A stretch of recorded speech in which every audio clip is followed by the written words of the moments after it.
దేవునికి స్తోత్రం. దేవుని యొక్క పరిశుద్ధ నామములో ప్రభువునందు ప్రియ సహోదరి సహోదరులందరికీ నా వందనములు తెలియజేస్తూ ఉన్నాను. ప్రభు అయిన తండ్రి ఆయన పరిశుద్ధుడై ఉన్నట్లు మనం కూడా పరిశుద్ధులుగా ఉండాలని కోరుకుంటూ ఉన్నాడు.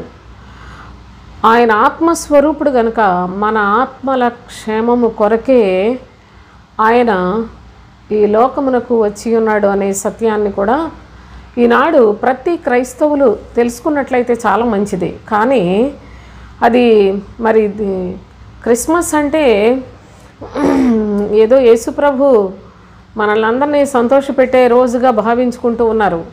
దయచేసి ఈ లేఖనాలను మీరు జాగ్రత్తగా, వాక్యం మనకేం తెలియచేస్తుంది, ప్రభు అయిన యేసుక్రీస్తు అసలు ఎందుకు పుట్టాడు, ఆయనను తండ్రి ఎందుకు పంపించాడు, అసలు ఈ లోకంలోనికి ప్రభువు రావటానికి గల కారణాలు లేఖనములలో ఏమి వ్రాయబడి ఉన్నాయి, ఈ విషయాలను గురించి ఈ వీడియోలో కొంతమట్టుకు తెలుసుకుందాం. దేవుని యొక్క పరిశుద్ధ నామంలో చూడండి, యోహాను సువార్త 18వ అధ్యాయం 38వ వచనం చదువుకుందాం. యేసు, నీవన్నట్టు నేను రాజునే, సత్యమును గూర్చి సాక్ష్యమిచ్చుటకు పుట్టితిని, అందునిమిత్తమే ఈ లోకమునకు వచ్చితిని. సత్యమును గూర్చి సాక్ష్యమిచ్చుటకు పుట్టితిని, ఇందు నిమిత్తమే ఈ లోకమునకు వచ్చితిని అని చెప్పాడు. అసలు ఈ మాట ఎంతమంది మనస్సులకు తెలుసు? ప్రభు అయిన యేసుక్రీస్తు ఎందుకు పుట్టాడు అంటది ఈవిడ ఎన్నో సంవత్సరాల నుంచి ఎంతగానో మనం క్రిస్మస్ను ఆచరిస్తూ ఉన్నాం. ఎందుకు పుట్టాడు అనేసి ఇలా చెప్పడం ఎంతవరకు కరెక్ట్ అని ఒకవేళ మీరు భావించవచ్చు.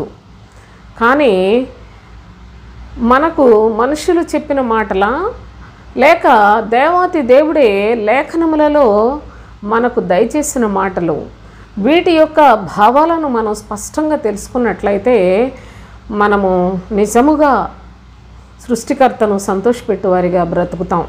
కనుక ప్రభువే చెప్తున్నాడు, సత్యమును గూర్చి సాక్ష్యం ఇచ్చుటకు పుట్టాను. ఎందుకు పుట్టాడు ఆయన? సత్యమును గూర్చి సాక్ష్యం ఇచ్చుటకు పుట్టాడు. ఇందు నిమిత్తమే ఈ లోకానికి కూడా వచ్చాడు, లేకుంటే ఆయన లోకానికి అసలు రాడు సోదరులారా.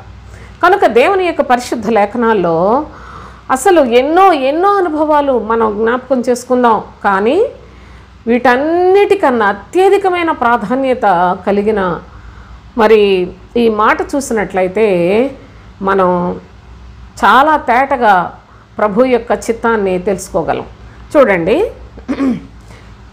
లోకంలో యేసుక్రీస్తు పుట్టినందుకు చెప్తున్నాడు. లోకస్వార్త 2వ అధ్యాయం 10వ వచనంలో ప్రజలందరికీ కలిగే సంతోషకరమైన సువర్తమానము అన్నాడు. ప్రజలందరికీ ఇది సంతోషకరమైందే. అంతేకాదు, 1 యోహాను పత్రిక 4వ అధ్యాయం 14లో లేఖనం ఏమి తెలియచేస్తూ ఉందంటే, తండ్రి తన కుమారుని లోక రక్షకుడుగా ఉండుటకు పంపించాడు. లోకాన్ని అంతటినీ కూడా రక్షించుటకు తండ్రి పంపించాడు. చూడండి, దేవుని యొక్క చిత్తము ఈలాగునున్నది కనుక సమస్తమైన జనులందరూ, లోకములో ప్రజలు అనగా మానవ జాతి అందరూ కూడా ఇది సంతోషించే విషయమే. అంతేకాదు, అందరికీ రక్షణకరమైన ప్రియకుమారుడు ఈ లోకంలోనికి తండ్రి తన ప్రియకుమారుని పంపించినట్లుగా కూడా లేఖనాల్లో మనం చూస్తున్నాం. అంతేకాదు, యోహాను సువార్త 3వ అధ్యాయం 16వ వచనంలో చెప్తాడు కదా, తండ్రి తన కుమారుని మనకు అనుగ్రహించాడు. దేవుడు లోకమును ఎంతో ప్రేమించెను, కాగా తన అద్వితీయ కుమారుని యందు విశ్వాసముంచు ప్రతివాడు నశింపక నిత్య జీవం పొందినట్లు ఆయనను మనకు అనుగ్రహించెను అన్నాడు. అనగా ఇది గొప్ప అనుగ్రహం. లోక రక్షణ, సంతోషకరమైన ఈ యొక్క స్వార్థ సర్వలోకములో సర్వ జనులందరికీ కూడా సంతోషించే స్వర్తమానము. అంతేకాదు, దేవుని యొక్క అనుగ్రహము. ప్రభు అయిన యేసుక్రీస్తు మనకు అనుగ్రహింపబడిన కుమారుడు. లోకంలో ప్రతి ఒక్కరూ వారు మరి బిడ్డలు కలిగిన వారిగా బ్రతుకుతున్నారు. కానీ ప్రభు అయిన యేసుక్రీస్తును తండ్రి అనుగ్రహించిన కుమారుడండి. ఆయన అనుగ్రహించి ఉన్నాడు కనుక ఈ గొప్ప అనుగ్రహం పొందటానికి అందరికీ అవకాశం ఉందంటారా? దయచేసి మీరు కూడా ఆలోచించండి. అయితే యేసుక్రీస్తు ఎందుకు పుట్టాడు అని మనం కొన్ని విషయాలు జ్ఞాపకం చేసుకోవాలి. మార్కు సువార్త చూడండి. దయచేసి మీ మనసులలో మనుషుల మాటలు కానీ లోకంలో మీరు నేర్చుకున్న వాటికి కాకుండా దేవుని యొక్క లేఖనములు క్రీస్తును గురించి ఏమని తెలియచేస్తూ ఉన్నాయి, ఆయన ఎందుకు పుట్టాడు, ఎందుకు వచ్చాడని తెలియచేస్తూ ఉన్నాయి. ఈ లోకములో ఆయన యొక్క మరి ప్రభావం ఏంటి అని మనం ఆలోచన చేస్తే మార్కు సువార్త 1వ అధ్యాయం 38వ వచనం చూద్దాం. ఆయన ఇతర సమీప గ్రామములలోనూ నేను ప్రకటించినట్లు వెళ్ళుదము రండి, ఇందు నిమిత్తమే కదా నేను బయలుదేరి వచ్చితనని వారితో చెప్పాను. ఇందు నిమిత్తమే కదా నేను బయలుదేరి వచ్చాను. ప్రభువైన యేసుక్రీస్తు ఆయన జన్మించిన తరువాత 30 సంవత్సరముల వరకు తల్లిదండ్రులకు లోబడి ఆ తరువాత బాప్తిస్మం పొంది అప్పటి నుండి స్వార్థ ప్రకటిస్తూ ఆయన అసలు ఈ లోకంలోకి ఎందుకు వచ్చాడో తెలియచేస్తూ ఉన్నాడు. ఆయన శిష్యులతో అంటున్నాడు, ఇతర సమీప గ్రామములలోనూ నేను ప్రకటించినట్లు వెళ్ళుదము రండి. సమీప గ్రామములలో అన్నీ ఆయన యూదయ దేశపు బెత్లెహేములో పుట్టాడు కదా, ఆ యొక్క సమీప గ్రామములన్నిట్లలో కూడా ప్రభువు స్వార్థ ప్రకటించుటకు వెళ్ళుదము రండి అని చెప్పి, ఇందు నిమిత్తమే కదా నేను బయలుదేరి వచ్చితని అనగా పల్లెటూర్లన్నిట్లలో కూడా దేవుని యొక్క సువార్తను ప్రకటించుటకు ప్రభువైన యేసుక్రీస్తు పరలోకములో నుండి దిగి వచ్చాడు. ఇక రెండవదిగా చూడండి, లూకాసు వార్త 19వ అధ్యాయం, లూకాసు వార్త 19వ అధ్యాయంలో 10వ వచనం చదువుకుందాం. నశించిన దాన్ని వెదకి రక్షించుటకు మనుష్య కుమారుడు వచ్చానని అతనితో చెప్పాను. నశించిపోయిన దానిని వెదకి రక్షించుటకు. ఏంటి నశించిపోతుంది అంటే మనుషులు అందరూ, చాలామంది మనుషులు ఉన్నారు. యేసుక్రీస్తు ఎక్కడ పడితే అక్కడ దేవుని యొక్క లేఖనాలు ప్రకటిస్తూనే ఉన్నాడు. అయితే చాలామంది ఉన్నారు.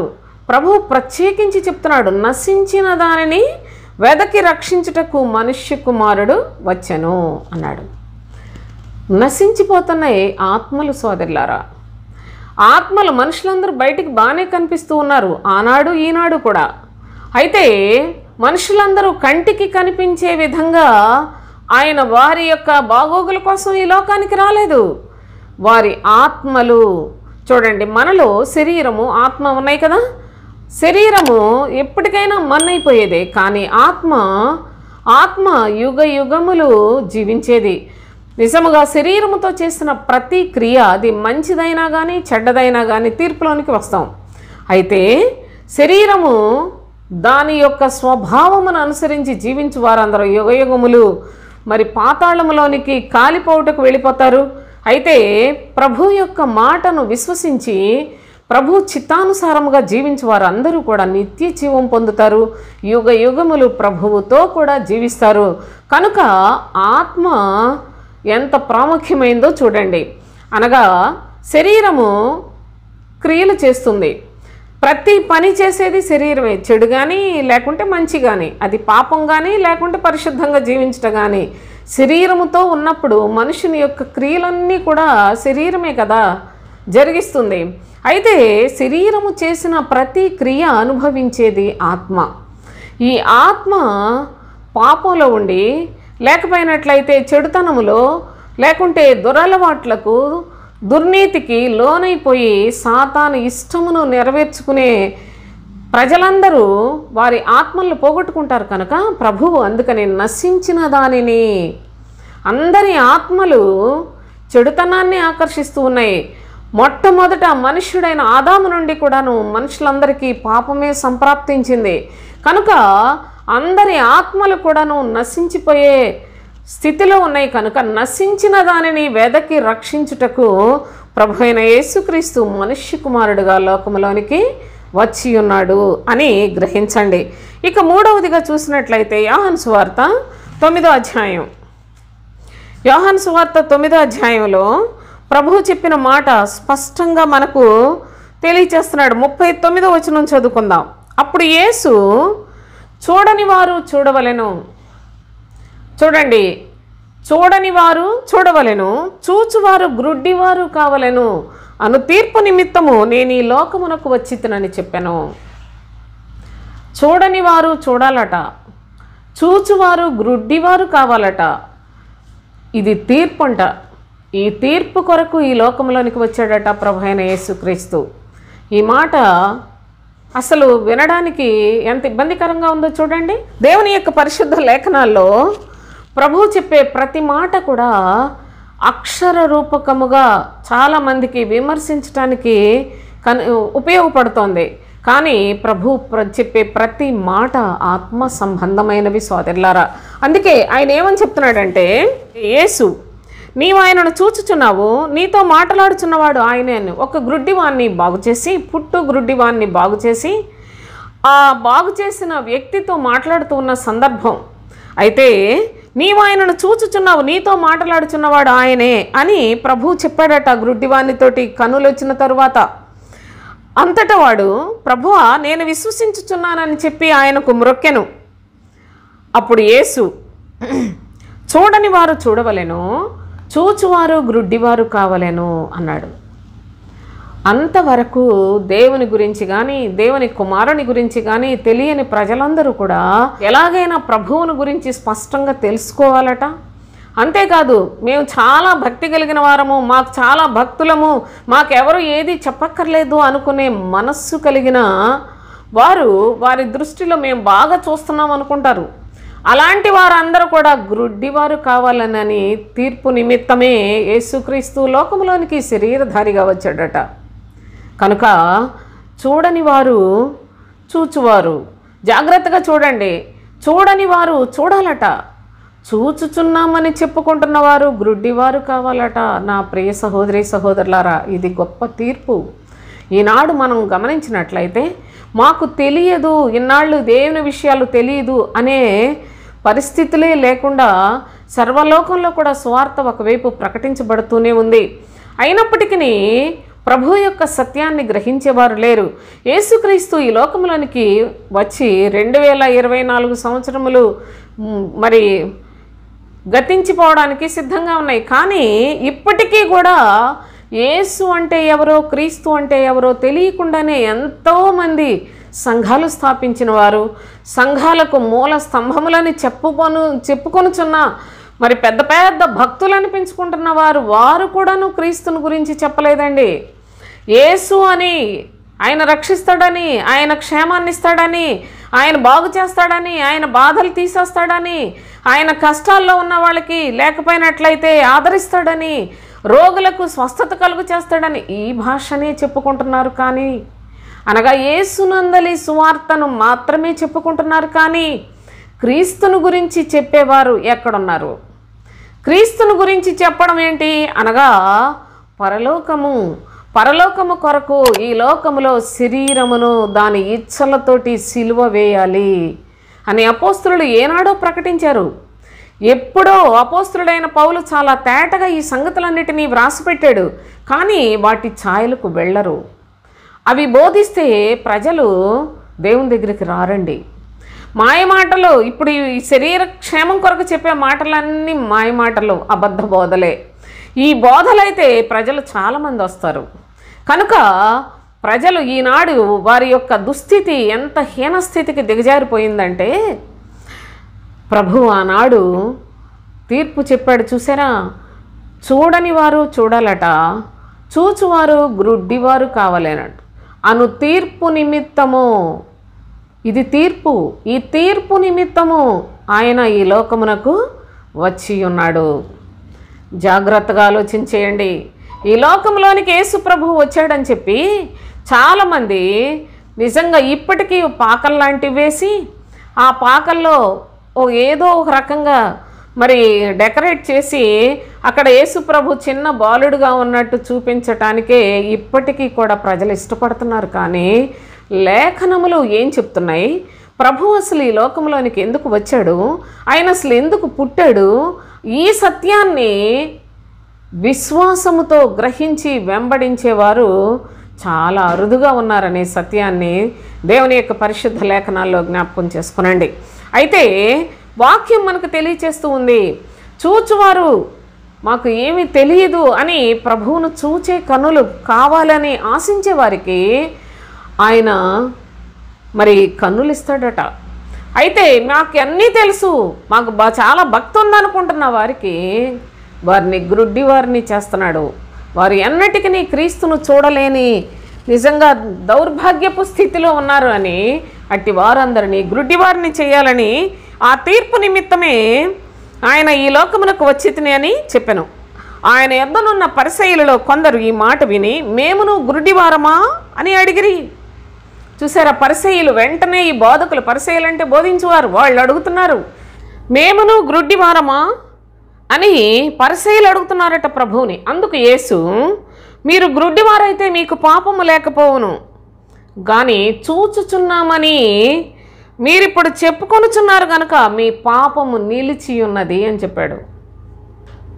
నా ప్రియ సహోదరి సహోదరులారా, మీరు ఈ వాక్యాన్ని ఎంత బాగా తెలుసుకొని ఉన్నారో, లేక మొట్టమొదటిగా ఈ మాట వింటూ ఉన్నారో నాకు తెలియదు, కానీ దేవుని యొక్క లేఖనాలను చాలా జాగ్రత్తగా చూడండి.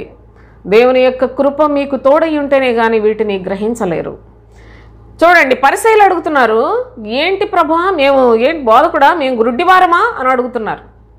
ప్రభువు చెప్తున్నాడు, మీరు గ్రుడ్డివారైతే పాపము లేకపోవును, మేము చూచుచున్నామని చెప్పుకొనుచున్నారు కనుక మీ పాపము నిలిచి ఉన్నది అని చెప్పాడు. దీన్ని బట్టి మీరు అర్థం చేసుకోవాలి.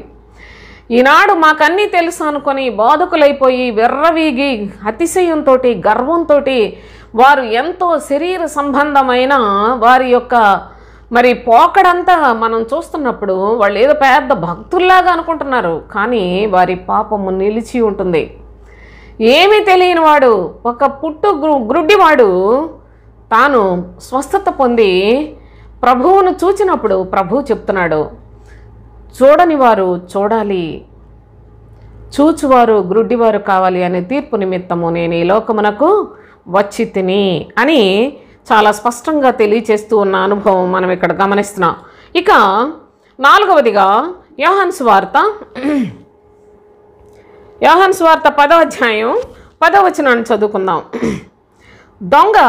దొంగతనమును హత్యను నాశనమును చేయుటకు వచ్చును గాని మరి దేనికి నీ రాడు, గొర్రెలకు జీవము కలుగుటకును అది సమృద్ధిగా కలుగుటకును నేను వచ్చితనని మీతో నిశ్చయముగా చెప్పుచున్నాను. ఆయన ఎందుకు వచ్చాడు ఈ లోకానికి?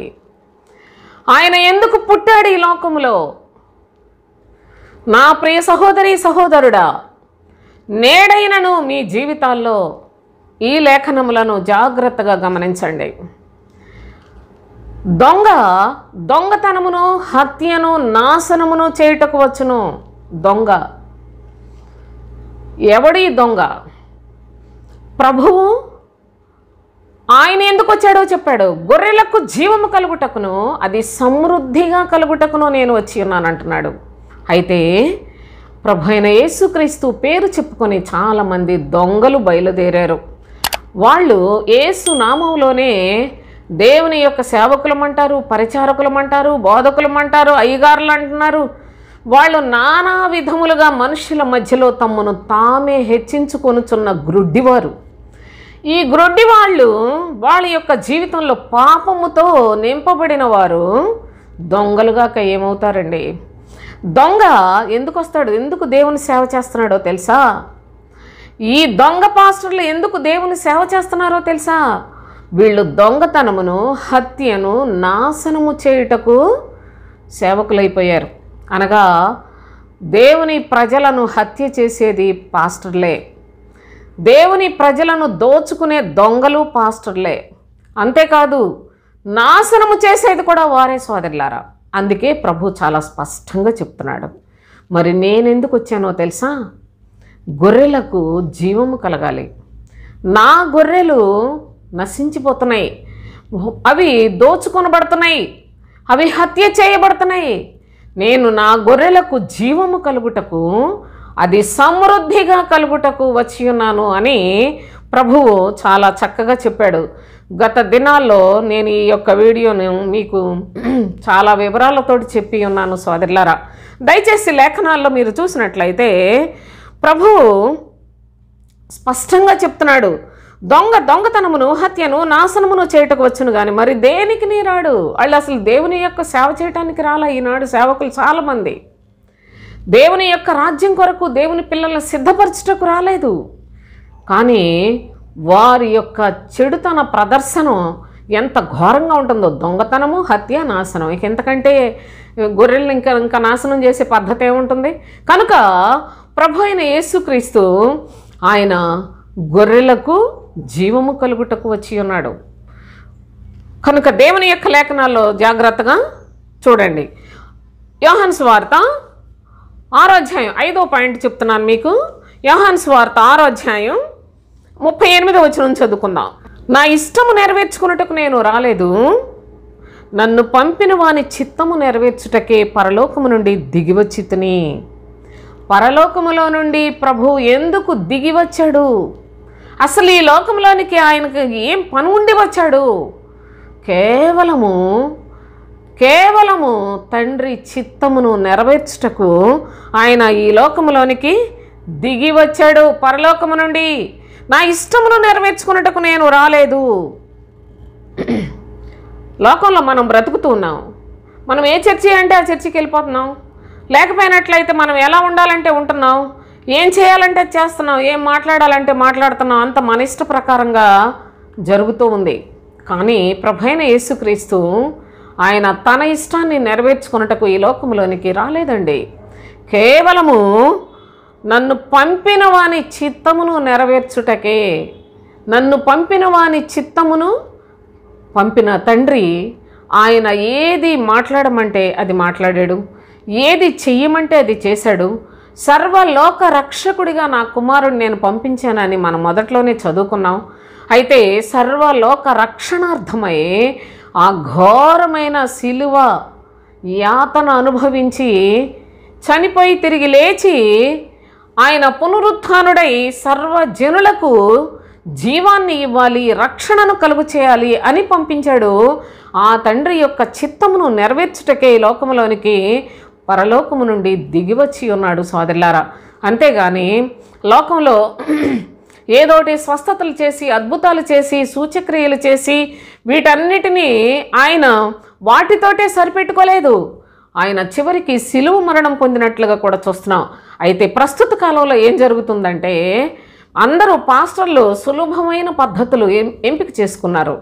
ఏదో ఒకటి ప్రార్థనలు చేయటానికి, స్వస్థతలు చేయటానికి, నూనెలు అమ్ముకోవడానికి, పుస్తకాలు అమ్ముకోవడానికి, గుడ్డ మొక్కలు అమ్ముకోవడానికి, వ్యాపార సంస్థలుగా తయారు చేయడానికి, నా తండ్రి ఇంటిని వ్యాపారపు టిల్లుగా చేయకుడి అని యేసయ్య చెప్పాడు. కానీ ఈనాడు జరుగుతుందంతా ఎక్కడికక్కడ యేసు నామంలోనే చేయరాని మోసకార్యాలన్నీ చేస్తూ దేవుని యొక్క ప్రజలను సర్వనాశనం చేస్తూ ఉన్న పరిస్థితులు మనం చూస్తున్నాం.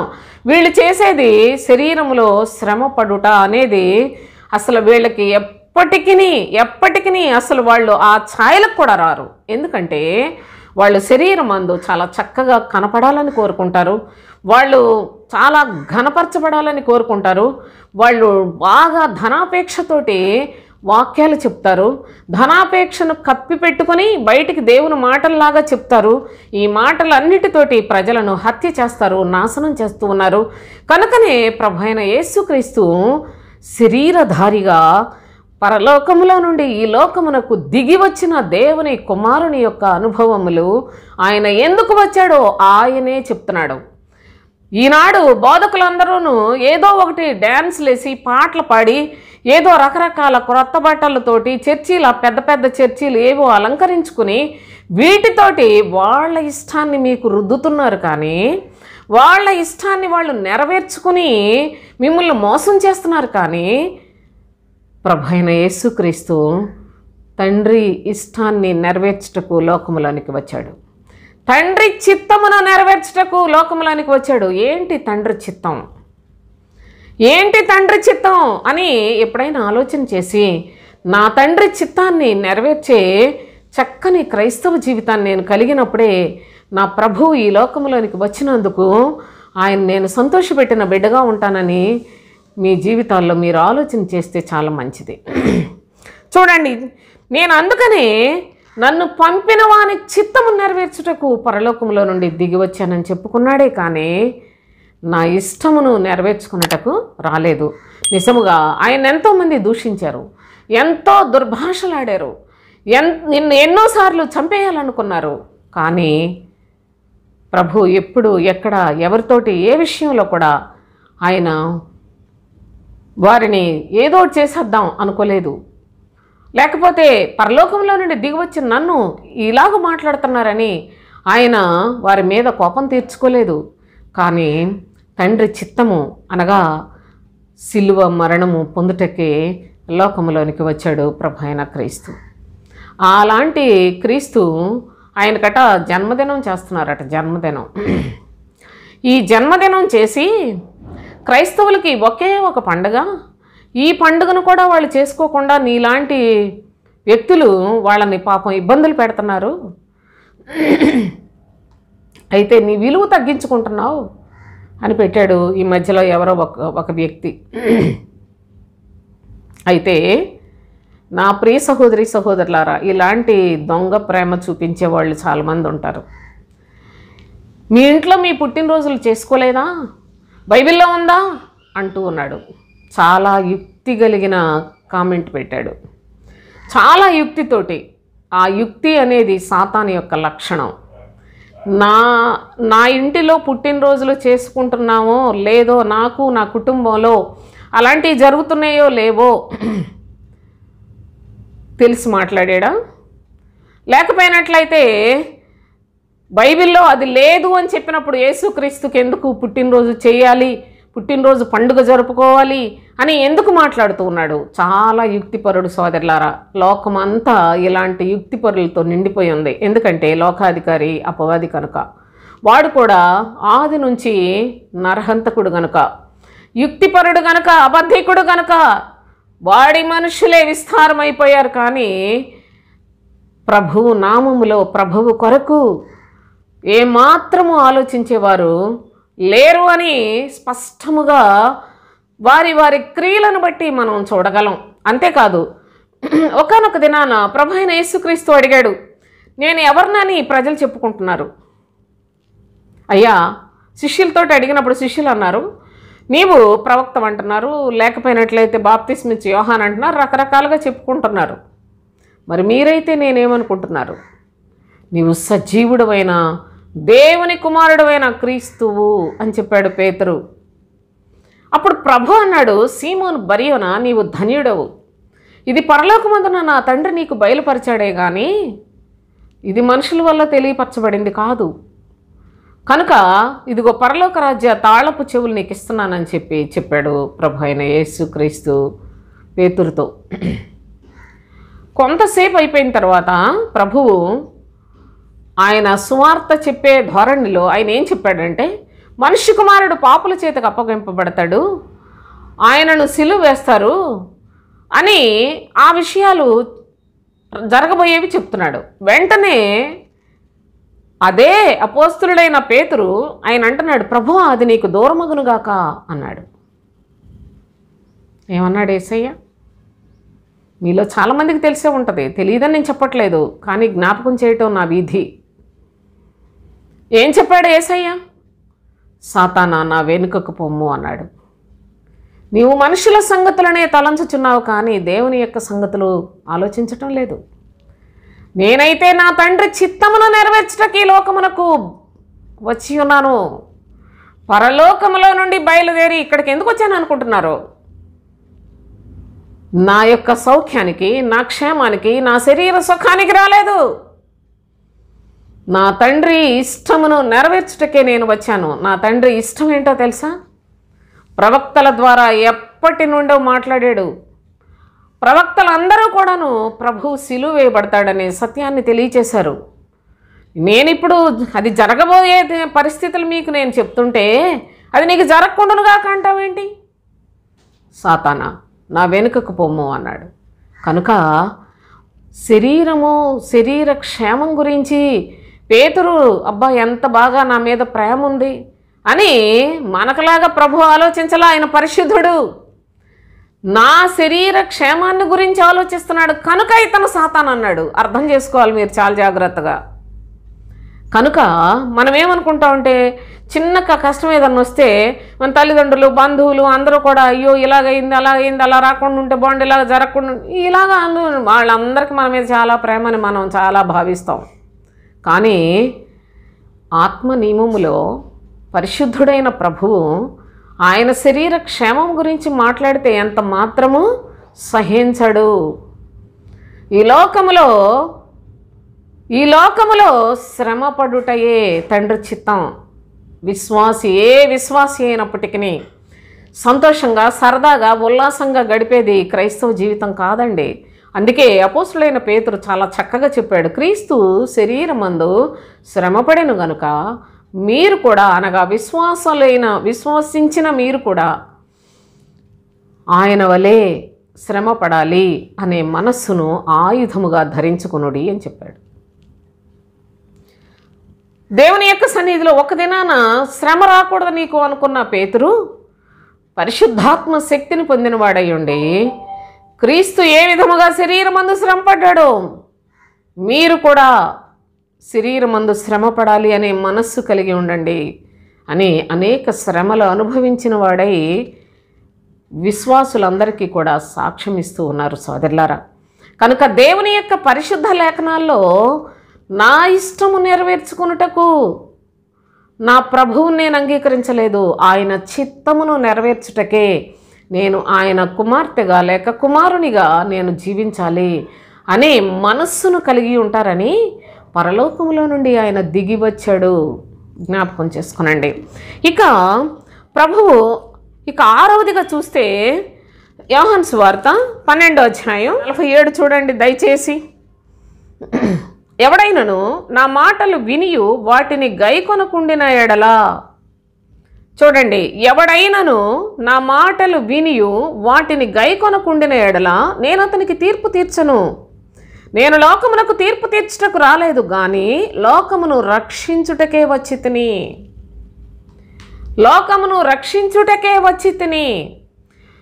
అయితే ఎవడైనా కానీ నా మాట విని వాటిని గైకొనకపోయినట్లయితే నేను తీర్పు తీర్చను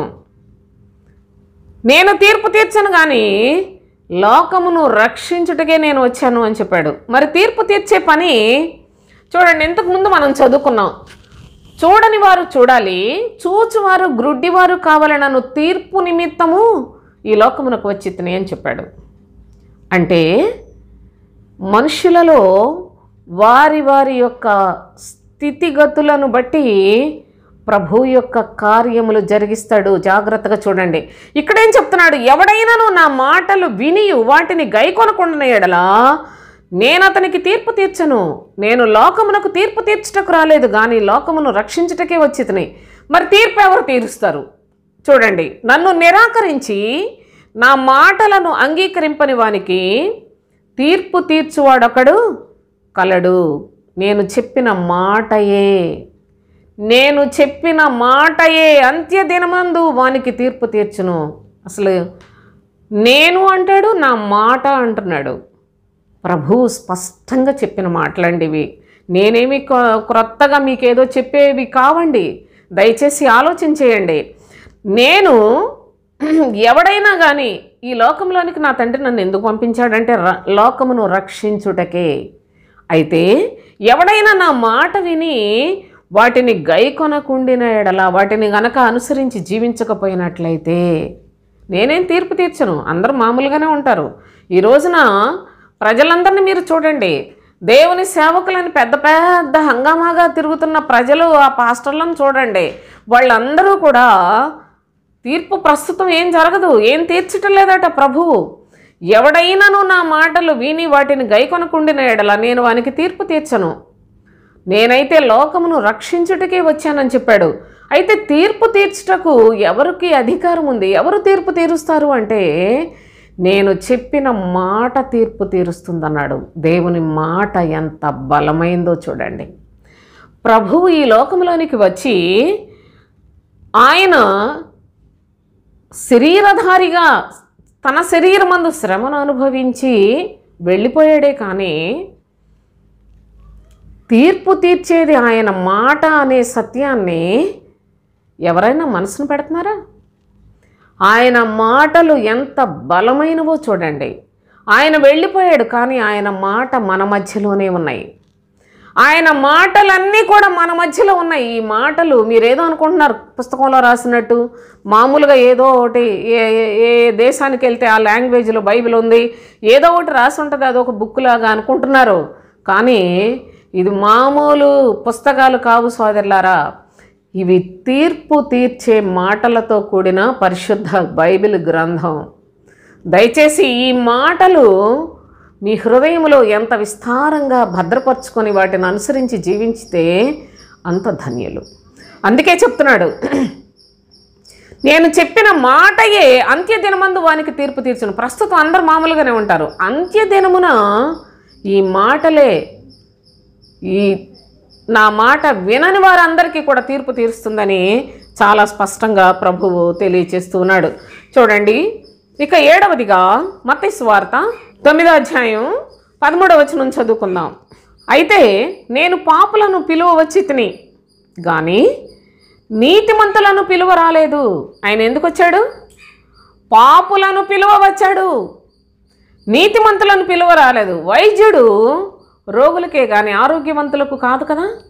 పరమ వైద్యుడైన మన ప్రభు అయిన యేసుక్రీస్తు ఆయన పాపులను పిలువ వచ్చాను, నీతిమంతులను పిలవడానికి నేను రాలేదని చెప్పాడు. అసలు నీతిమంతులు ఉన్నారా? నీతిమంతులు ఉన్నారా? అప్పటికి నా ప్రియ సహోదరి సహోదరులారా, ప్రభు అంటున్నాడు, యేసుక్రీస్తును చాలా చాలా విమర్శించే మనుషులతో ఈ మాటలు చెప్తున్నాడు. చూడండి 11వ వచనం. పరిసయ్యులు అది చూచి, మీ బోధకుడు సుంకర్లతోనూ పాపులతోనూ కలిసి ఎందుకు భోజనము చేయుచున్నాడని ఆయన శిష్యులను అడిగిరి. మీ బోధకుడు అనగా పరిసయ్యులు ఆయనను బోధకుడుగా అంగీకరించలేదు. అంతేకాదు ఆయన శిష్యులతో చెప్తున్నారు, ప్రభు యొక్క శిష్యులతో ఈ పరిసయ్యులు అంటున్నారు, ఏంటి ఎప్పుడు మీ బోధకుడు సుంకర్లతోటి పాపులతోటి కలిసి భోజనం చేయడం, వాళ్ళతో ఉంటాడేంటి అని అడుగుతున్నారు. అడిగినప్పుడు ప్రభు చెప్పాడు, పాపులు సుంకరులు వాళ్ళ కోసం ఆలోచించే వాళ్ళు ఎవరున్నారు? పరిసయ్యులు అయితే మేము నీతిమంతులం అనుకొని బాగానే చలమణైపోతున్నారు. ప్రభు అందుకే చెప్పాడు, నేను నీతిమంతుల కొరకు రాలేదు. మీ మట్టుకు మీరు నీతిమంతులు అనుకుంటున్నారు కదా, మీ కొరకు, మీలాంటి వారి కొరకు నేను ఈ లోకానికి రాలా, పాపులను పిలువ వచ్చితనే అని తెలియచేస్తూ ఉన్నాడు. దేవుని యొక్క పరిశుద్ధమైన ఆయన చిత్తమును నెరవేర్చే కుమారుడు తెలియచేస్తున్న సంగతులు నా ప్రియ సహోదరి సహోదరులారా, ఈ లోకమును రక్షించుటకు వచ్చాడు అని ఆనాడు ఎందరికో తెలియలేదు. ఈనాడు ఎందరికో తెలిసినా అంగీకరించువారే లేరు. చర్చికి వెళ్తారు, సేవకులమంటారు, ప్రసంగాలు చెప్పుకుంటారు, చాలా చాలా చాలా నిజముగా కలిపి చెరిపెడి మాటలు చెప్పుకుంటారు. అంతేకాదు చాలా మరి ఆరితేరిపోయిన మాటలు మాట్లాడుతూ వాక్చాతుర్యములో ఆరితేరిపోయారండి. వాక్చాతుర్యముతో కూడిన మాటలు చెప్పుకొని ఆత్మలను చంపుతూ దేవుని యొక్క ప్రజలు అనగా గొర్రెలను నాశనం చేస్తూ దేవుని సేవకులను చెప్పుకుంటున్న వారు కూడా చాలామంది ఉన్నారు.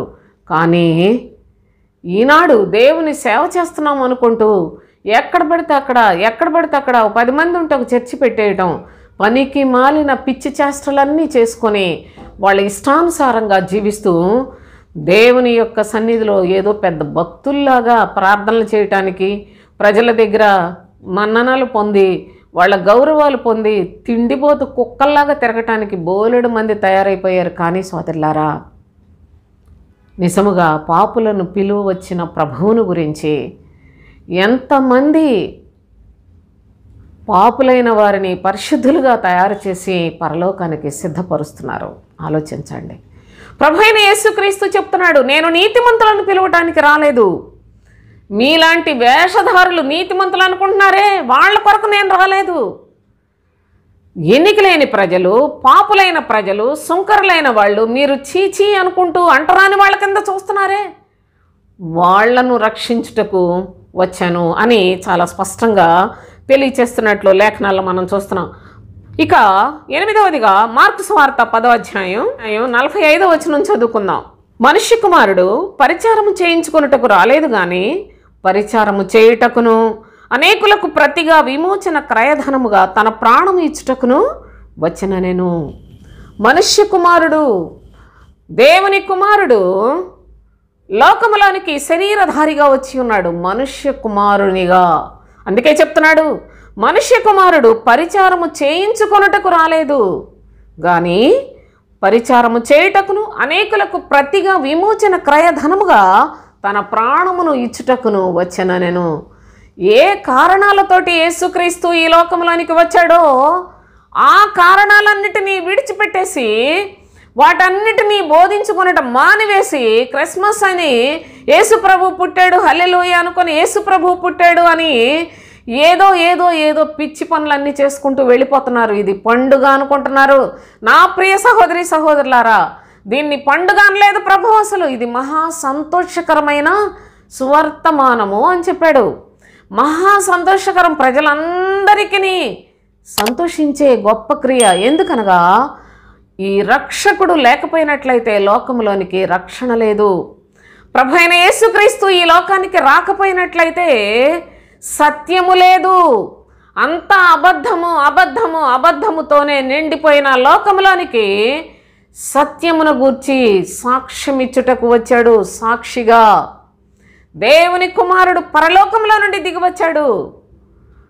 ఈ లేఖనములను తలంచుకొని ఆత్మీయ జీవితంలో దినదినము మార్పు చెంది సంవత్సరములు జరుగుచుండగా హృదయాలను శుద్ధి చేసుకుంటూ శక్తివంతులై పరలోకానికి అంతకంతకు చేరువై పక్షిరాజు రెక్కల వలె పైకి ఎగిరే పద్ధతిని ప్రభువు నేర్పిస్తుంటే వాటిని చూడడం మానివేసి శరీర సంబంధమైన ఉల్లాసానికి ఆత్మ సంబంధమైన దేవుని కుమారుని ఉపయోగించుకొనుట ధర్మమేనా అని ఈ సందర్భంగా నేను మీకు ఒక ప్రశ్న వేస్తూ ఉన్నాను. క్రైస్తవుడు, నిజమైన క్రైస్తవుడికి ప్రతి దినము పండుగే. నిజమైన క్రైస్తవుడికి అనగా క్రీస్తునందు జీవించే వారికి శ్రమలలో సంతోషం, బాధలలో సంతోషం. నిజమైన క్రైస్తవులకు క్రీస్తు బోధను విశ్వసించి విశ్వాసముతో ఆయనను వెంబడించే వారికి ప్రతి దినము కూడా సిలువనెత్తుకొనుట, ప్రభువును వెంబడించుట అనేది పండుగే సోదరులారా.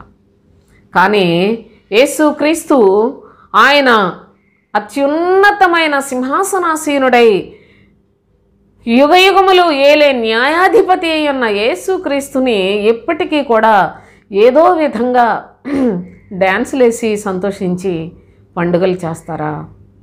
ఎక్కడికి వెళ్ళిపోతుంది క్రైస్తవ్యం? ఎవరు నేర్పించారు దీన్ని?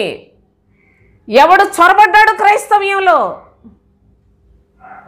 దుష్టుడైన సాతానే చొరబడిపోయి అబద్ధ బోధకులను ప్రవేశపెట్టి వాళ్ళందరూ మనుషులు ఎటు చెదిరిపోకుండా వాళ్ళ సంఘాల్లోనే వాళ్ళ యొక్క సంపాదన కొరకు జనాల్ని మల్లేస్తున్నారు.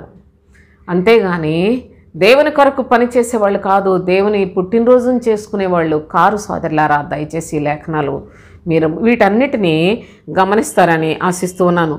ఆయన పరిచారము చేయుటకు వచ్చాడు, అనేకుల కొరకు విమోచన క్రయధనముగా తన ప్రాణమును ఇచ్చుటకు వచ్చాడండి.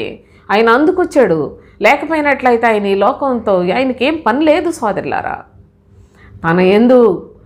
తన యందు భయభక్తులు కలిగిన వారిని రక్షించడానికి, అంతేకాదు పాపులను రక్షించుటకు, నశించిపోయిన వారిని రక్షించుటకు, చూచువారు గ్రుడ్డివారు కావాలననే తీర్పు కొరకు, ఆయన చెప్పిన మాటలన్నీ తీర్పు తీరుస్తాయని ఆయన లోకాన్ని రక్షించడానికే వచ్చాడు అనే సత్యాన్ని ఎన్ని విడతలుగా దేవుని యొక్క పరిశుద్ధ లేఖనాల్లో ప్రతి భాగాన్ని కూడా నేను మీకు చూపించి చెప్తున్నానో దయచేసి ఆలోచన చేయండి.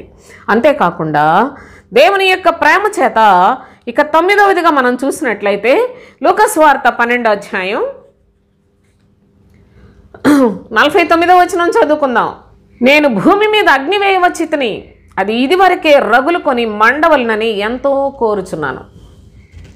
నేను భూమి మీద అగ్ని వేయవచ్చితిని అన్నాడు. ఈ సంగతి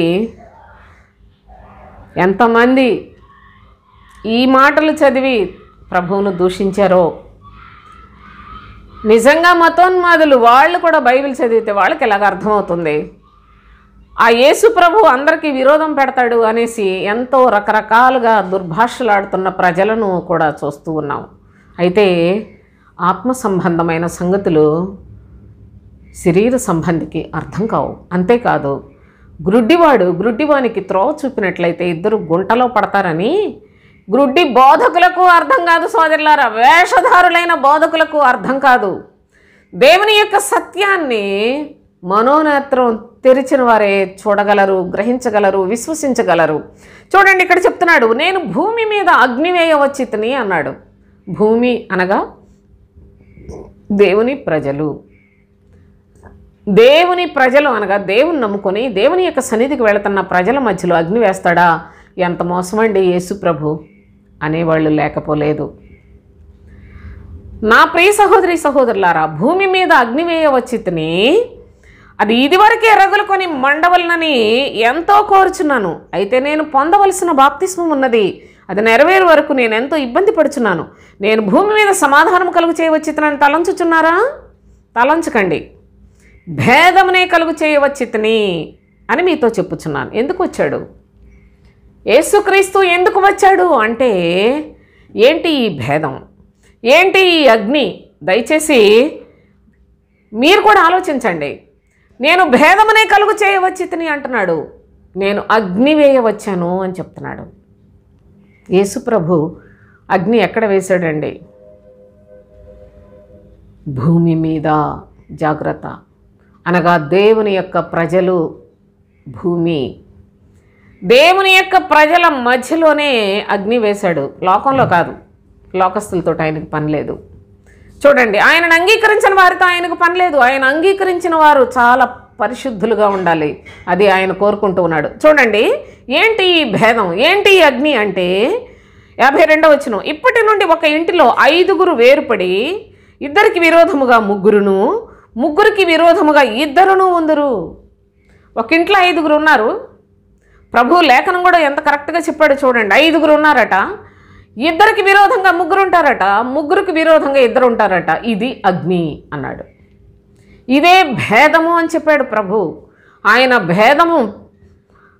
భేదమునే కలుగు చేయవచ్చితిని అని చెప్పాడు, అగ్ని వేయవచ్చితిని అని చెప్పాడు. చూడండి, ముగ్గురికి విరోధముగా 2 ఉందురు అన్నాడు. తండ్రి కుమారునికిని, కుమారుడు తండ్రికిని, తల్లి కుమార్తెకును, కుమార్తె తల్లికిని, అత్త కోడలకు, కోడలు అత్తకును విరోధులుగా ఉందరని చెప్పాడు. ఈయనేం దేవుడండి? ఎంత ఘోరమైన మాటలు చెప్తుంటే ఈయనేం దేవుడండి? కుటుంబం అంత ఐక్యంగా అన్యోన్యంగా ఉంచితే అది దేవుడు. కానీ యేసు ప్రభు అసలు ఈయన దేవుడే కాడు అని చాలా చాలా చాలా అసభ్యకరంగా మాట్లాడిన మనుషులు కూడా యూట్యూబ్లోనే కనిపిస్తున్నారు. అయితే యేసు ప్రభు దేవుడని అల్లాడు ఎవడో అంగీకరించితే ఎంత, అంగీకరించకపోతే ఎంత. నా ప్రియ సహోదరి సహోదరులారా, యేసు ప్రభువును అంగీకరించిన వారిలో ప్రత్యేకముగా అగ్ని పడిపోతుంది. ఏంటి అగ్ని అంటే? క్రీస్తు సువార్త అగ్ని అండి. అందుకే ఆ సువార్త ఛాయలకు ఎవడు వెళ్ళడు. ఇక్కడ ఏం చెప్తున్నాడంటే, ఒక్క ఇంటిలో 5 ఉన్నారు. 5లో 3 వేరుగా ఉంటారు, 2 వేరైపోతారు. 3కి విరోధంగా 2, 2కి విరోధంగా 3 ఉంటారు అని ప్రభువే చెప్పాడు. అనగా 5 దేవుని నమ్ముకున్నారు, కానీ క్రీస్తు సువార్తను 2 అంగీకరిస్తారు. లేకుంటే 3 అంగీకరించి 2 దేవుని నమ్ముకున్నామంటారు. కానీ ఒకే కుటుంబంలో ఈ విధమైన భేదాలు వస్తాయి. కనుక క్రీస్తును అంగీకరించిన వారు, దేవుని అంగీకరించిన వారు మొత్తం అందరూ దేవుడే కదా, మళ్ళీ దేన్ని ఇందులో విభాగాలు ఏంటి? అంతే, విభాగం ఉంది. లోకములో దేవుని అంగీకరించిన వారు దేవుని యొక్క రాజ్యంలో ఉన్నారు. జాగ్రత్తగా చూడండి, జాగ్రత్తగా వినండి. దేవుని అంగీకరించుట అనేది దేవుని యొక్క రాజ్యములో చేరుట. క్రీస్తును అంగీకరించుట అనేది క్రీస్తు రాజ్యములో చేరుట. దేవుని యొక్క రాజ్యం వేరు, క్రీస్తు రాజ్యము వేరు. ఈ లోకములో పాపులైన మనుషులు దేవుని అంగీకరించి దేవుని యొక్క రాజ్యంలో చేర్చబడి అక్కడ నుండి ప్రతివారు కూడాను క్రీస్తు రాజ్యంలోనికి ప్రయాసపడి సంపాదించుకోవాలి. శ్రమలు అనుభవించి క్రీస్తు రాజ్యంలో పౌరత్వాన్ని, వారసత్వాన్ని సంపాదించుకోవాలి. కానీ నేటి క్రైస్తవులు అనుకుంటూ క్రీస్తు లేని క్రైస్తవులు వీళ్ళందరూ విస్తారముగా ఉన్నారు. కనుకనే ప్రభు ఏం చెప్పాడంటే దీని కొరకు చాలా చక్కగా విభాగించి చెప్తున్నాడు. ఏమని చూడండి, అబ్రహాం ఉన్నాడు. అబ్రహాముకు 2 కుమారులు ఉన్నారు. ఇస్సాకు శారా వల్ల పుట్టాడు, ఇష్మాయేలు హాగర్ వల్ల పుట్టాడు. శరీర సంబంధి అయిన ఇష్మాయేలు ఆత్మ సంబంధి అయిన ఇస్సాకును బాధ పెడతాడు. తండ్రి ఒక్కడే, అందరూ దేవుని నమ్ముకున్న వాళ్ళే, కానీ 2 రకాల మనుషులు దేవుని నమ్ముకున్న వారిలో ఉన్నారు. ఒకరు శరీర సంబంధులు, వాళ్ళన్నీ శరీరం కోసమే, శరీర సుఖం, శరీర లాభం కొరకే దేవుని దగ్గరికి వస్తారు. మరి ఒక గ్రూప్ ఏంటంటే వాళ్ళు పరలోకం కొరకు ఈ లోకంలో ఎన్ని శ్రమలైన అనుభవించి, అనేక నిందలు, దూషణలు, హింసలు అనుభవించి దేవుని యొక్క రాజ్యం కొరకే బ్రతుకుతారు. కనుక వీళ్ళు వేరైపోతారు. ఒక్క ఇంటిలో వారు కూడా దేవుని అంగీకరించి అక్కడ ఆగిపోయిన వాళ్ళు, అదే ఇంటిలో కొంతమంది క్రీస్తును కూడా అంగీకరించారు. కనుక వాళ్ళ మధ్యలో భేదం వచ్చేసింది, వాళ్ళ మధ్యలో అగ్ని పడింది. కాబట్టి వాళ్ళు వేరైపోతారు. ఇంకా అంతేకాకుండా తండ్రి కుమారునికిని, కుమారుడు తండ్రికిని, అత్త కోడలికిని, కోడలు అత్తకిని, తల్లి కుమార్తెకు, కుమార్తె తల్లికిని, మొత్తం అంతా ఎవరికి వాళ్ళే విరోధులైపోతారు. క్రీస్తును అంగీకరించిన వారు లోకంతో ఏకీభవించలేరు, శరీర సంబంధాలతో ఏకీభవించలేరు. క్రీస్తునందున్నవారు నూతన సృష్టిలో ఉన్నారు. కనుక ఈ లోక సంబంధమైన వాటిని ఆశించి భక్తి చేసే వారితో ఏకీభవించలేరు. సోదరులారా, దయచేసి ఈ భేదాన్ని మీరు తెలుసుకున్నట్లయితే చాలా సంతోషం. నేను భూమి మీద సమాధానము కలుగు చేయవచ్చితనని మీరు తలంచుచున్నారా? కాదు, భేదమునే కలుగు చేయవచ్చితనని మీతో చెప్తున్నాను. ఇప్పటి నుండి ఒక ఇంటిలో 5గురికి వేరైపోతారు. చాలా కష్టం కదా, చాలా కష్టం కదా. మన కుటుంబంలో అందరూ కలిసిమెలిసి ఉంటే అది ఎంతో సంతోషంగా ఉంటుంది. కలిసిమెలిసి ఉన్నట్టే ఉంటారు, కానీ ఒకరికొకళ్ళు గోతులు తవ్వుకుంటారు. కానీ క్రీస్తునందున్నవారు పరలోకం కొరకు సిద్ధపడతారు. కనుక ఎలాగైనా భేదాలు వస్తాయి సోదరులా. దేవుని నమ్ముకున్నా నమ్ముకోకపోయినా కుటుంబాలు, ప్రేమలు విచ్ఛిన్నమైపోతాయి.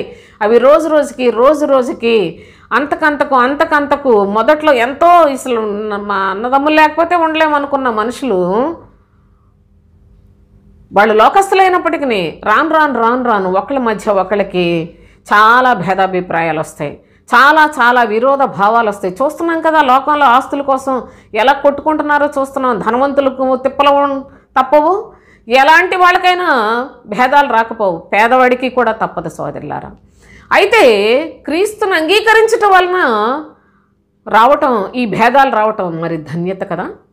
ప్రభు అయిన యేసుక్రీస్తు ప్రారంభంలోనే సువార్త చెప్పడం ప్రారంభించినప్పుడే నా నామము నిమిత్తము మీరు హింసింపబడి, బాధింపబడి, దూషింపబడి అనేకమైన బాధలు అనుభవించినట్లయితే మీరు ధన్యులని చెప్పలా.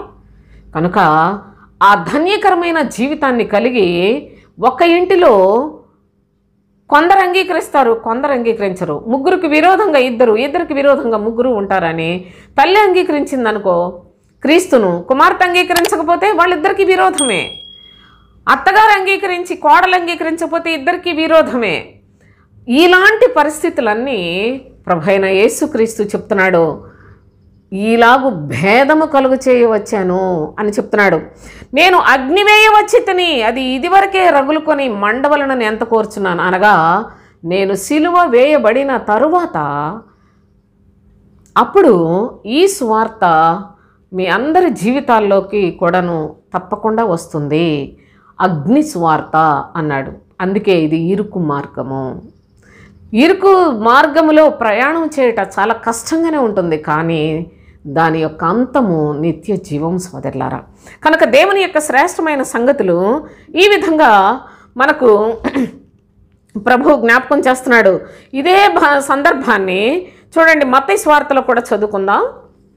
మత్తయి సువార్త 10వ అధ్యాయం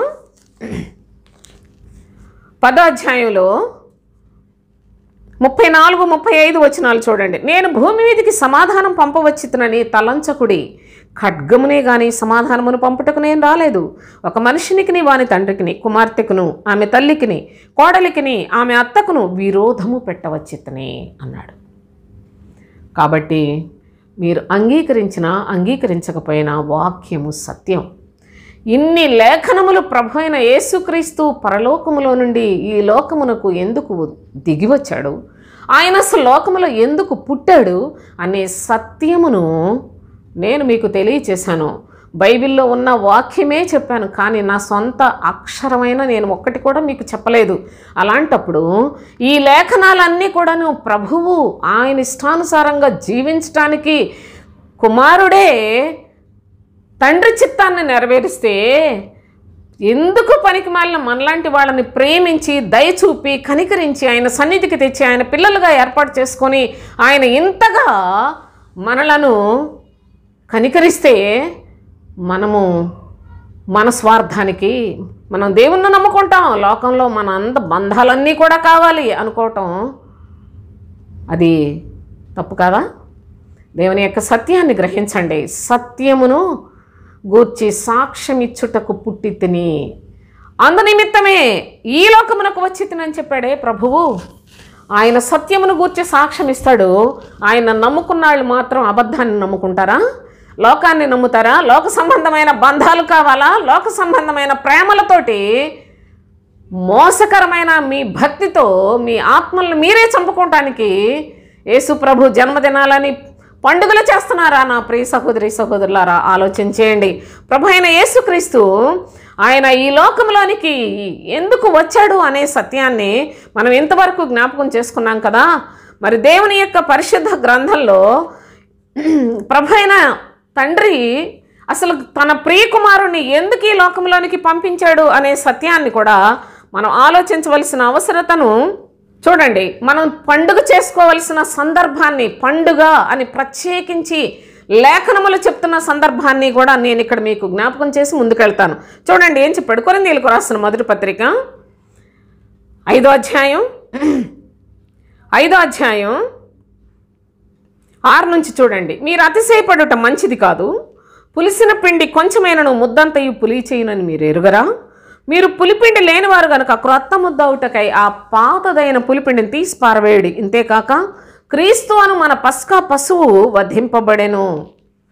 క్రీస్తు అను మన పస్కా పశువు వధింపబడెను. యేసు క్రీస్తు అన్నాడా?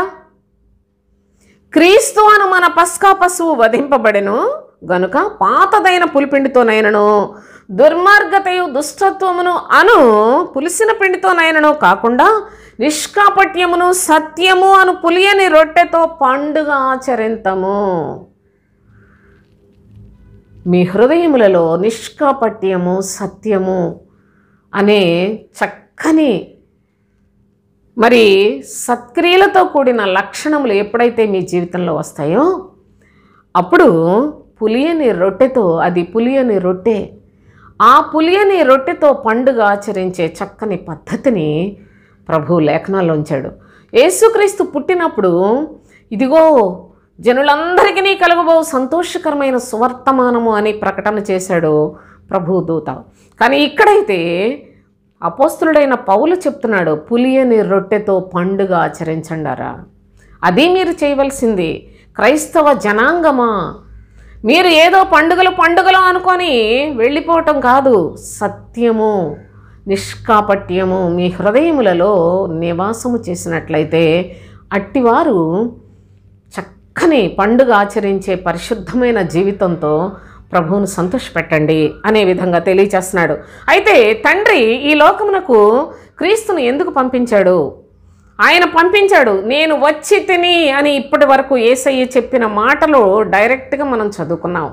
అయితే తండ్రి కూడా చెప్తున్నాడు ఎందుకు పంపించాడు అంటే చూడండి, లూకా సువార్త 4వ అధ్యాయం 43వ వచనం చదువుదాం. 4వ అధ్యాయంలో 43వ వచనం, ఆయన నేను ఇతర పట్టణములలోనూ దేవుని రాజ్య స్వార్థను ప్రకటింపవలెను. ఇంతకుముందు మనం చదువుకున్నాం, మన సమీప గ్రామములలో సువార్త ప్రకటించుటకు ఇందు నిమిత్తమే కదా నేను వచ్చాను అని చెప్పాడు. కానీ ఇక్కడేం చెప్పాడో చూడండి, నేను ఇతర పట్టణములలోనూ దేవుని రాజ్య సువార్తను ప్రకటింపవలెను, ఇందు నిమిత్తమే నేను పంపబడి తిని. నా తండ్రి నన్ను ఎందుకు పంపించాడో తెలుసా? నేను ఇతర పట్టణములలో కూడా దేవుని రాజ్య సువార్త ప్రకటించాలి అని, అందుకే తండ్రి ఈ పని అప్పగించి పంపించాడు నన్ను ఈ లోకానికి అని చెప్తున్నాడు. అంతేకాదు యోహాను సువార్త 10వ అధ్యాయం 36వ వచనం చూద్దాం. తండ్రి ప్రతిష్ఠ చేసి ఈ లోకములోనికి పంపిన వానితో, తండ్రి ప్రతిష్ఠ చేసి ఈ లోకములకు పంపిన వానితో నీవు దేవదూషణ చేయుచున్నావని చెప్పుదురా? తండ్రి ప్రతిష్ఠ చేసి పంపించాడు, మీరు దేవదూషణ చేస్తున్నానని నన్ను గురించి మాట్లాడుతూ ఉన్నారు అని ప్రభు అక్కడ చాలా వివరముగా తెలియచేశాడు. అనగా తండ్రి ప్రతిష్ఠ చేసి ఈ లోకమునకు కుమారుని పంపించాడు. అంతేకాదు ఈ లోకములో ఎందుకు ప్రతిష్ఠ చేసి పంపించాడో కూడా మరి యోహాను రాసిన మొదటి పత్రిక 4వ అధ్యాయం 9వ వచనం చదువుకుందాం. 4వ అధ్యాయం 9వ వచనం. మనం ఆయన ద్వారా జీవించినట్లు దేవుడు తన అద్వితీయ కుమారుని లోకములోనికి పంపెను.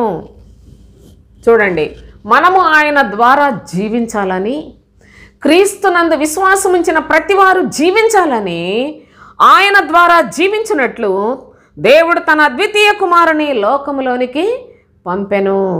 తండ్రి ఉద్దేశాలు చూడండి ఎలా ఉన్నాయో, కుమారుడు ఉద్దేశాన్ని చూడండి ఎంత స్పష్టంగా లేఖనాల్లో వ్రాస్తే ఏది ఒక్కటి కూడాను మనకు సంబంధం లేదన్నట్లుగా సరదాలు చేసుకుంటున్నారా క్రైస్తవ సహోదరి సహోదరులారా? దయచేసి ఆలోచించండి.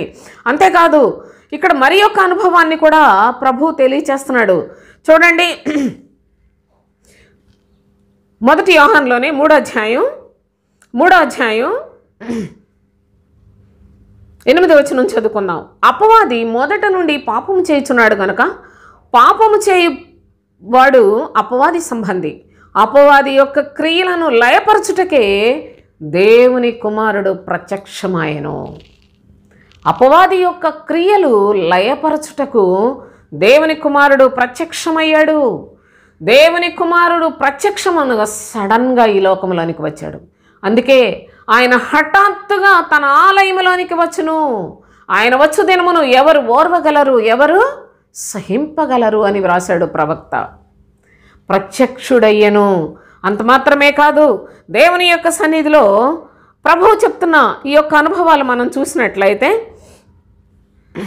3వ అధ్యాయంలోనే చూడండి, 1 యోహాను 3వ అధ్యాయం 5వ వచనం చదువుదాం. పాపములను తీసివేయుటకై ఆయన ప్రత్యక్షమాయెను.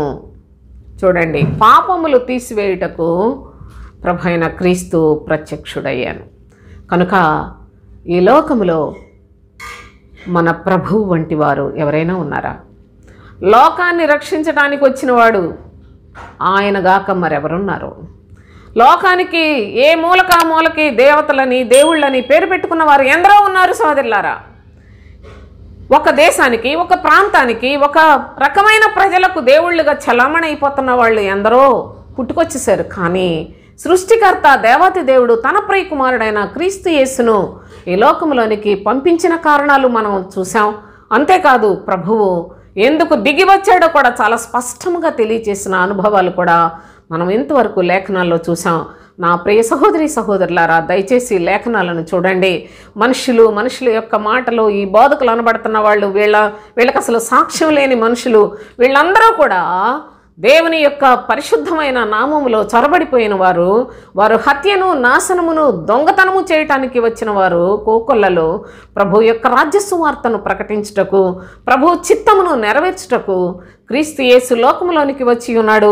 అంతేకాదు ఆయన గ్రామములలో, ఇతర పట్టణములలో కూడాను, మొత్తం అంతా సర్వలోకములోనూ ప్రభు తన యొక్క ప్రియకుమారుని గురించిన రక్షణ సర్వలోకములో వ్యాప్తి చేయుటకు ఆయన చిత్తమై ఉన్నది. కనుక నేటికి మనము ప్రభువును జ్ఞాపకం చేసుకునుట న్యాయమే. పాపంలో పుట్టిన మనలాంటి వాళ్ళందరూ పుట్టినరోజులు చేసుకొని పాపం పెంచుకోవటమే. కానీ పరిశుద్ధుని యొక్క జన్మదినమును జ్ఞాపకం చేసుకునుట అనేది మంచిదే. కానీ సంతోషకరమైందే, కానీ అది శరీర సంబంధమైన వ్యసనాలతోనూ, శరీర సంబంధమైన దురాచారాలతోనూ, శరీర సంబంధమైన దుష్ట పద్ధతులతోనూ జరుపుకొనుట ఘోరమైన పాపమండి. కనుక ప్రభువును, ఆయన యొక్క చిత్తమును ఎరిగిన వారమై ఉండి, ఆయన ఎందుకు పుట్టాడో తెలుసుకొని సత్యము, ఆ సత్యమునకు సాక్ష్యం ఇచ్చే ప్రభు అయిన క్రీస్తు యేసునందు సత్యవంతుని యందు బ్రతికే మన యొక్క జీవితాల్లో మనము కూడా సత్యమును ఆచరించు నీతి కలిగిన ప్రజలుగా మార్పు చెందుటకు దేవుడు మనకిచ్చిన ఆయుష్కాలాన్ని సద్వినియోగపరుచుకొని ఆయన రాజ్యానికి సిద్ధపడదాం. దేవునికి స్తోత్రం. ముగించేస్తాను.